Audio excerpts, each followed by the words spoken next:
खबरों में बढ़ते आगे खबर है शिवपुरी से, जहां पर कोलारस में एक कच्चा मकान गिर गया। मलबे में दबने से 5 साल के मासूम की मौत हो गई। हादसे के वक्त घर में सो रही थी बच्ची। बारिश से कमजोर हो गया था कच्चा मकान। कोलारस के इंदर थाना क्षेत्र का ये मामला है, जहां पर लगातार हो रही बारिश के बाद एक कच्चा मकान गिर गया। मकान गिरने से मकान के अंदर सो रही एक बच्ची, मासूम बच्ची जिसकी जान चली गई, 5 साल की मासूम बच्ची जो घर में सो रही थी, मलबा गिरने से उसके नीचे दबकर बच्चे की मौत हो गई। मलबे से निकालने तक बच्ची की मौत हो चुकी थी। मौके पर मौजूद लोगों ने बताया कच्चा मकान बारिश में काफी कमजोर हो गया था। पुलिस ने मामला दर्ज कर बच्ची के शव को पोस्टमार्टम के लिए भेज दिया है।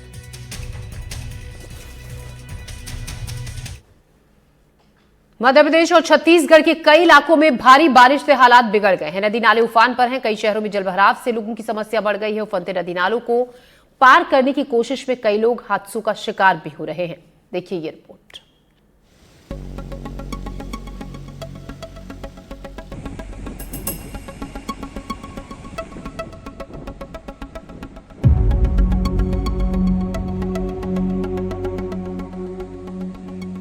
मंडला में बारिश के बाद नर्मदा, बंजर समेत कई नदियां उफान पर हैं। मंडला के माहिष्मती घाट के छोटे रपटे के 3 फीट ऊपर से नर्मदा का पानी बह रहा है। बाढ़ की स्थिति को देखते हुए घाट और संवेदनशील जगहों पर पुलिस, होमगार्ड और एसडीआरएफ के जवानों को तैनात किया गया है।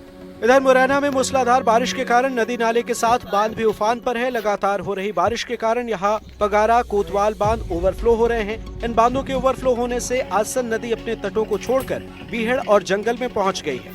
वहां तिघारा बांध के ओवरफ्लो होने के कारण सांक नदी में कई सालों बाद पानी का सैलाब देखने को मिला, जिसके कारण नदी किनारे बस्तियों में अलर्ट जारी किया गया है। बानमौर नगर के किनारे से निकल रही ये सांक नदी का जलस्तर अभी भी स्थिर बना हुआ है, लेकिन इस ब्रिज के ऊपर 5 से 6 फुट ऊपर बताया जा रहा है। यह पानी कब कम हो पाएगा यह नहीं कहा जा सकता, लेकिन तब तक गाँव के लोग, इंडस्ट्रीज के लोगों को परेशानी का सामना करना पड़ रहा है।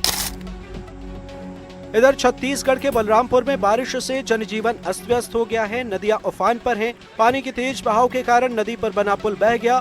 पुल बहने से सड़क के दोनों तरफ वाहनों की कतार लग गई। बलरामपुर के ही वार्ड नंबर 13 में बारिश के बाद एक कच्चा मकान ढह गया। मकान के मलबे में दबने से एक 6 साल की बच्ची की मौत हो गई, जबकि परिवार के अन्य सदस्य घायल हो गए। इधर सूरजपुर में 2 दिनों से लगातार हो रही बारिश के कारण कई इलाकों में जलभराव की स्थिति बन गई है।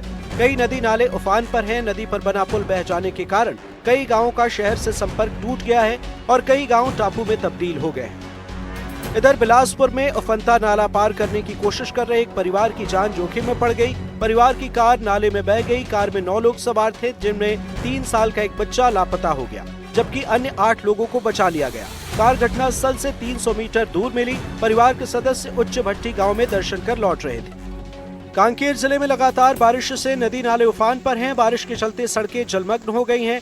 वहीं नालों पर पानी ओवरफ्लो हो गया है। ऐसे में लोग जान जोखिम में डालकर आवाजाही करने पर मजबूर हैं। वहीं स्कूल जाने में छात्रों और शिक्षकों को भी परेशानियों का सामना करना पड़ रहा है। कांकेर में नक्सल प्रभावित कोयली बेड़ा में शुक्रवार रात लगातार बारिश हुई, जिससे मेंढकी नदी का जलस्तर बढ़ गया। नदी का जलस्तर बढ़ने से कोयली बेड़ा के 2 दर्जन से अधिक गांवों का संपर्क ब्लॉक मुख्यालय से टूट गया है। इस कारण लोगों को जान जोखिम में डालकर एनीकट के ऊपर से आवागमन करना पड़ रहा है। मेरे पीछे आप देख रहे होंगे ये मेंढकी नदी है और मेंढकी नदी में देखिए पानी किस तरह से ऊपर बह रहा है। बावजूद उसके लोग इसी एनीकट से जो है, यही एक रास्ता है, इसी रास्ते को पार करके आना जाना करते हैं। देख सकते हैं किस तरह से लोग इस नदी नाले को पार कर रहे हैं। चूंकि बारिश के समय में ये जो नदी होती है ये काफी शबाब पर होती है और इसके ऊपर से काफी पानी बहता है, लेकिन लोगों की मजबूरी है, इस तरह से लोग जो है आना जाना पार करके करते हैं।